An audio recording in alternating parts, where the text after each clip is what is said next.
All right. From banned on the U.S. Summer Tour to potentially starting in the Premier League. Hell of a run for Trev. All right, Chelsea fans, here's the deal. Trevoh Chalobah been recalled from Crystal Palace in the January transfer window. Now that it's pretty much confirmed that Wes Fofana is not going to be back anytime soon. I think you know us on the pod, big fans of Trev. Do we feel like he was the worst center back, right-footed center back with the ability to play right back in the team? No, we sure didn't. The reason the club were pushing him for an exit was very clear, right? They wanted the money from selling another Chelsea Academy product where it just been pure profit goes to the bottom line. It didn't happen. So instead, what ended up happening is he went on loan to Crystal Palace. Turns out it went really well, right? Trev has had a good time with 3 goals and 12 appearances for the Screaming Eagles, as us in America like to call Palace. And it's gone well. Like Man of the Match awards, the Palace fans have really enjoyed him. And now we're in a situation of recalling him in January. And I don't get it. So as it stands, Trevoh has a contract until June 30th of 2028. He got a long time on this contract. And so he was always really patient. Wasn't that worried about moving, just always stayed committed to the club. From what it seemed like, he wants to play for Chelsea. Been at the club for a long time. His older brother, Nathaniel Chalobah, obviously broke through as well, got some minutes, and ended up bouncing around a bit in his career. But Trevoh has proven that he is good enough to play for Chelsea, especially right now in the rebuild phase we are at. Plays with passion, has done, he's a quiet player. Like, he's not going to disturb people in the dressing room. He's not going to agitate publicly. Like, he's a consummate professional, no matter what you want from Trev. But let's be honest, the decision was made this summer. Not good enough, not in the plans, not what Enzo Maresca wanted. And so the sporting directors backed their guy, exiled him away from the team, making him train with the academy, making him train on his own at Cobham. And a few short months later, look where we are. Recalled off of loan. You know what's going to be hard for Trevoh is like, do you want me or not? Right? The back and forth, the jerking left and right, and where does he go? Do they want me? Do I have a home here?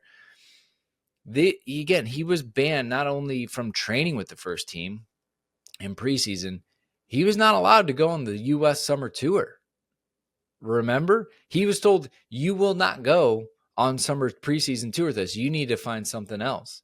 Stayed back, trained, and just had to deal with that. I'm sure it wasn't easy. I'm sure it was hard for him again to have his childhood club be like, we don't want you. But now 4 months later being like, hey, just kidding. Yeah, we got a contract with you. You need to honor that. Come back to us and play. Just the worst, right? The worst experience for this player, again, who's done no agitating whatsoever. The only thing that you can point at him and say he hasn't done is left. That's the only thing he hasn't done. They wanted him to go and he didn't want to. And so that's the situation as it stands. Disgusting, the way they've just acted about this. The other thing with Trevoh that I think is really annoying to Chelsea fans, and I'm sure to him as well, is he was having a really good time. I said this recently when we were talking about, center backs and potentially Mark Gurhey coming and the egg on face and how silly that looks. Is with Trev, right? The problem here is that deemed not good enough, one injury, you went from not good enough ahead of Disasi, ahead of, or behind Disasi, behind Fofana, behind Tosin, who joined on a free. All of a sudden, Fofana goes down, Tosin's still there, Disasi's still there, Achiampong is now getting minutes. Trev's back in. Trev's CB1. Is that what we're saying? That's wild. So how bad did they misjudge the right-footed center backs this summer? How bad was their judgment of the roster that they had. Because if Trevoh's coming back, surely it's not to sit on the bench. 12 appearances, 3 goals for Crystal Palace. He was riding high, playing every minute, every match, was going to probably have a great run in the second half of the season. Crystal Palace is going to pony up, 35, 40 million for him? Easy. Now you've just ruined that. You've ruined the value that he's going to bring if he comes to Chelsea and sits on the bench. If he doesn't, and he is now CB1 on the right side, oof. Tell you what a bad look for anyone who built this roster this season. You've had right back issues because Reece James went down with another injury. Thankfully, he's back, scoring free kicks, might I add. Malagusto, great deputy, fitness issues. So now Disasi's had to play right back. We just saw Caicedo's had to play right back. This is not good. But Trevoh has the versatility to play right center back and right back. Obviously, he can play in a back three like he is at Palace. The misjudgment by co-sporting directors, by Enzo's staff, if Trevoh comes in and plays, is going to be such a huge red mark on them. And questions have to be answered. Not only that, you're going through a terrible run right now. So you can't get a performance. You clearly can't build the defensive unit. So you bring him back on call. This is so bad for the leadership on the playing side at Chelsea. And the only saving grace is if it works and results turn around and Trevoh's part of it. Good, because we're winning. But come the end of the season, they go to try to sell him again. Fans and supporters will revolt. No question about that. The way that they would have mistreated Trevoh so horrifically. Be ready. Let's see what happens. But man, Trevoh, I'm glad you're back, because the right side has been a mess, especially with Fofana going off, right? And now we have to sit there and wonder, are you going to play over Tosin? Are you going to play over Disasi? You better. But here's the other unintended consequence. Now, surely they thought of it. They just didn't care. Achimpong just starting to get minutes. And now you're going to bring in Trevoh ahead of him. Again, where are we going with this? You have 4 right-footed center backs now. You had 3 when Achimpong came up after you went through that saga, right? You froze him out. You said he couldn't train. All of a sudden, he signs his new contract in December, and now he's in the team. You've just now brought in another player to compete with him. What are we doing? The lack of thought within this team is so frustrating.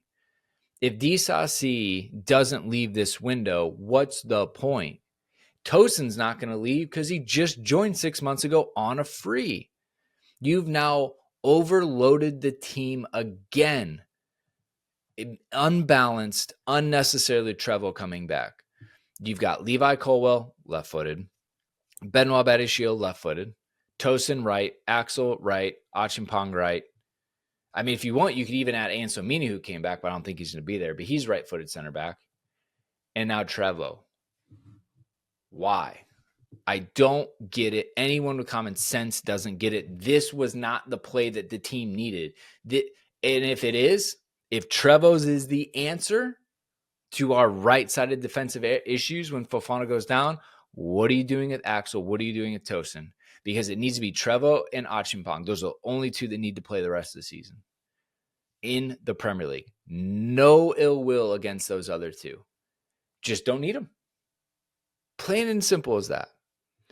So again, I don't know what the club is doing. The way they've treated Trevoh, the way they've treated Achimpong, it is massively concerning. But hey, I don't get paid the millions to make the big decisions.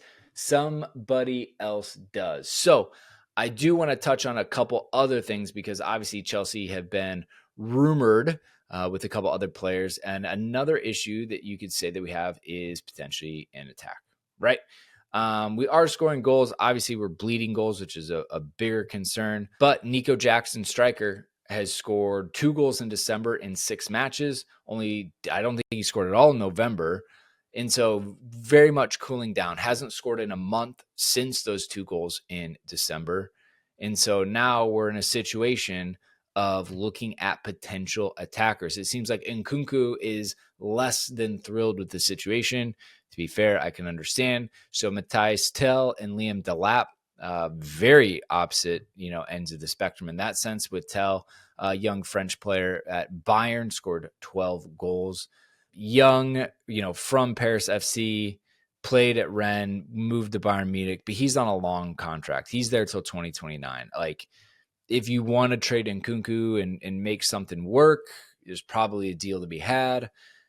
But again, you've got Nkunku. The fact that you can't figure out how to use him as an established French international player, and you're just going to continue to hedge your bets and accumulate a bunch of young strikers to moneyball this. Weird. Do not get it.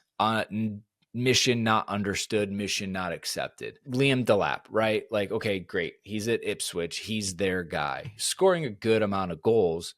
But again, young, unproven, like, we're just going to hoard a bunch and just whoever's hot that month, we figure it out. Like, let's come up with a plan and stick to it, right? Nico Jackson had a great start to the beginning of the season.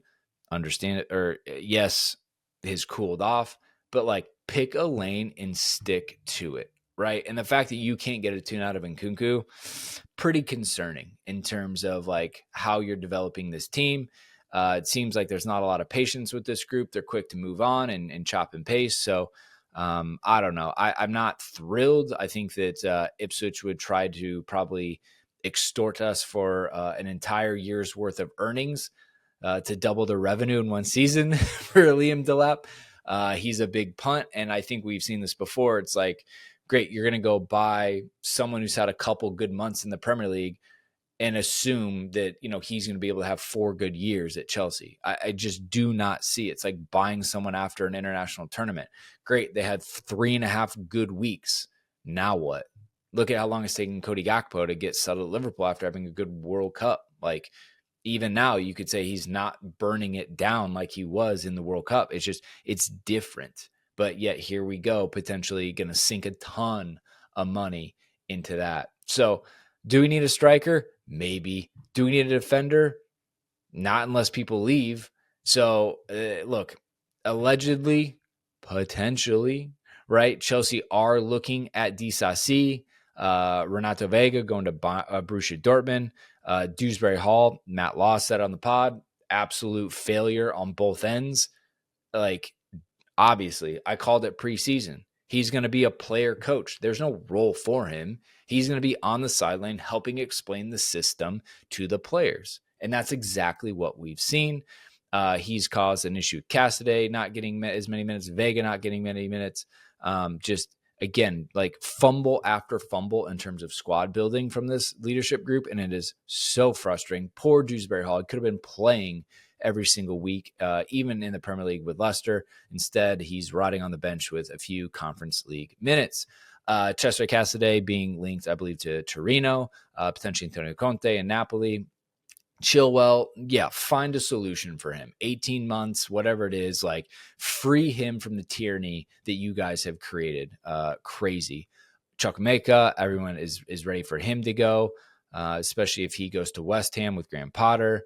And Nkunku, like we talked about, and potentially Joao Felix. If Joao Felix leaves, again, like, gross mismanagement of this squad and their ability to build it and have an identity of each player and know who they can rely on and not. As you can tell, I am not thrilled with how this has gone. I'm not thrilled with the squad building and the decision making. As you can see, the players that we are linked to, yes, can be young and exciting, but the fact of the mismanagement of the squad we have is crazy. Okay? Can't keep a manager, can't figure out how to build a squad. The second the results go sideways, we're now all looking at the manager. Yeah, he's got to solve the problems. But again, when he has 5 right-footed center backs, no healthy right back, what is he supposed to do? When we're scoring goals but continue to bleed because we didn't get the good goalkeeper in, what is he supposed to do? Let me know. let me know in the comments what we can do this January to save the season, because we all were riding high. We loved looking at the table, third place, second place, whatever, great. Now we're in fifth. Newcastle climbing. The only thing that's saving us from being just the talk of the town is City.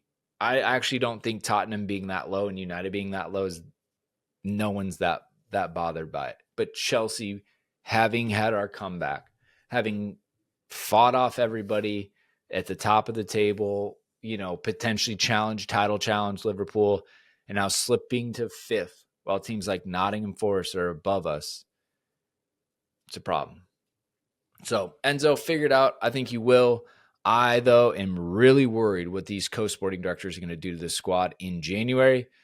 I really, really hope they do not screw Trev again. Bring him back. Sit him. He better play. You better not screw Achiampong after you got him to sign that contract. Let him play. You shuffle the other players out. Make the right decisions. In the comments, though, what's a good January look like? Disasi's gone. Tosin's gone. Chukwuemeka, let him go. Cassidy can go. Dewsbury Hall can go. Disasi, like I said. That's a lot of players. Joao Felix, whatever, you can keep him. But there's a lot. There's a lot of change that needs to happen. So anyways, comments, fans, let me know. We got a lot going on. More content coming at you. Always make sure you subscribe.